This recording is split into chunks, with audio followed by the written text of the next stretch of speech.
So a few days ago I brought back a bunch of birch logs that I wanted to turn into mini birch firewood. So today I'm going to be using the Yappa 365 Plus Pro to take those logs and cut them down into little chunks.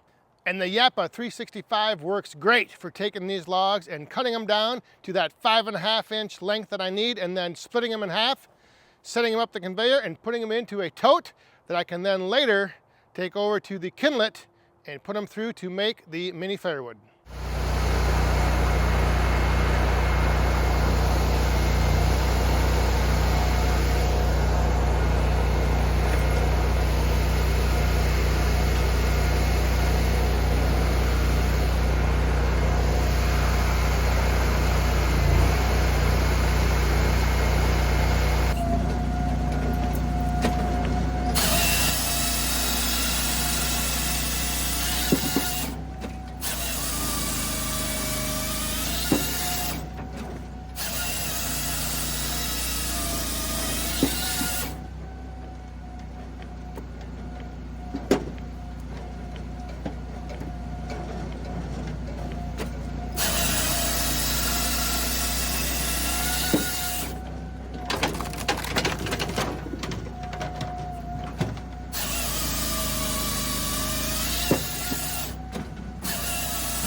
All right, so it looks like I finished up just in time because I think there's some rain moving in.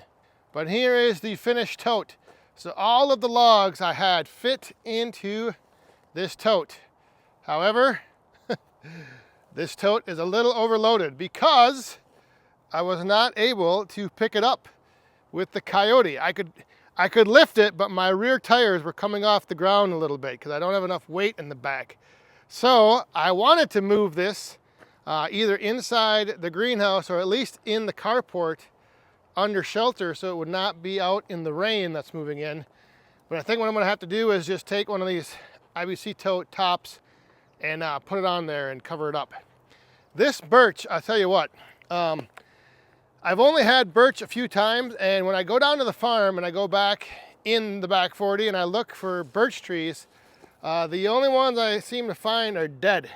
And anytime a birch is standing dead, 99.9% of the time it is just rotted out on the inside. And the reason for that is this wood is very heavy in moisture. It is very wet, just wet to the touch. I don't know if you obviously you can't feel that or see it on camera, but yeah, this stuff is just wet. So I'm glad I got these things at least split open so that it'll give them a chance to kind of just get that initial drying starting and that initial seasoning started. Yeah, these things are just, it is just a very wet wood. Holds a lot of moisture. So that is the plan. I'm going to let these things sit for, well, a day or two. And then from there, they're going to be going through the kinlet, which is now sitting over here.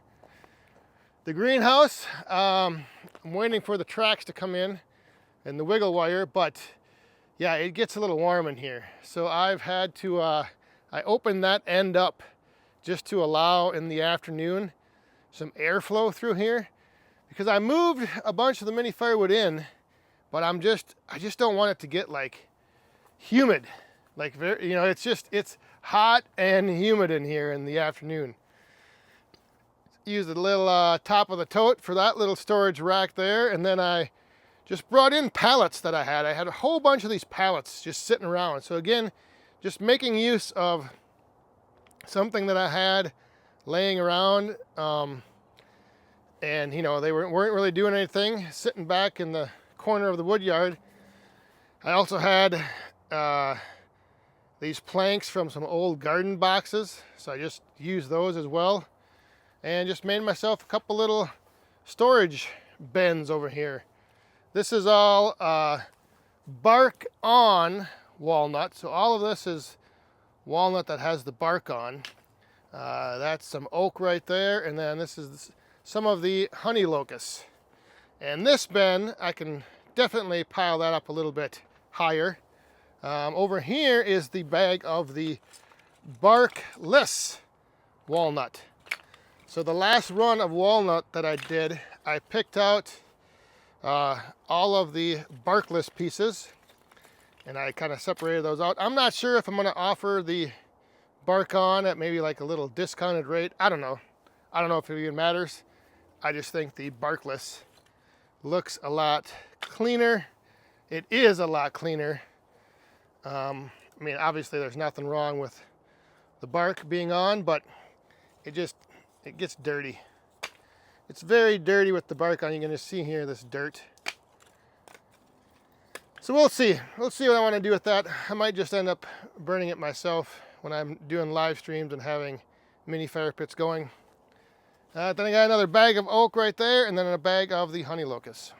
So getting the new greenhouse over here filled up with some mini firewood, getting that stuff drying out in there and seasoning, and now the next up will be all of this birch. But first I have to figure out exactly where I'm going to put the kinlet, because I want to put it up in that one shelter, but then I won't be able to hook it up to the back of the tractor. So I'm going to think about that, figure it out, and then when I do, that birch is getting split up into mini firewood. So I can't guarantee it, but perhaps by tomorrow night on the Friday Night live stream, I'll have that figured out where I'm going to put the kinlet temporarily. to get that birch split up. So tune in to find out. Kick your weekend off, come and hang out with us woodhounds and have a good time. Thanks for watching, and we'll see you tomorrow night.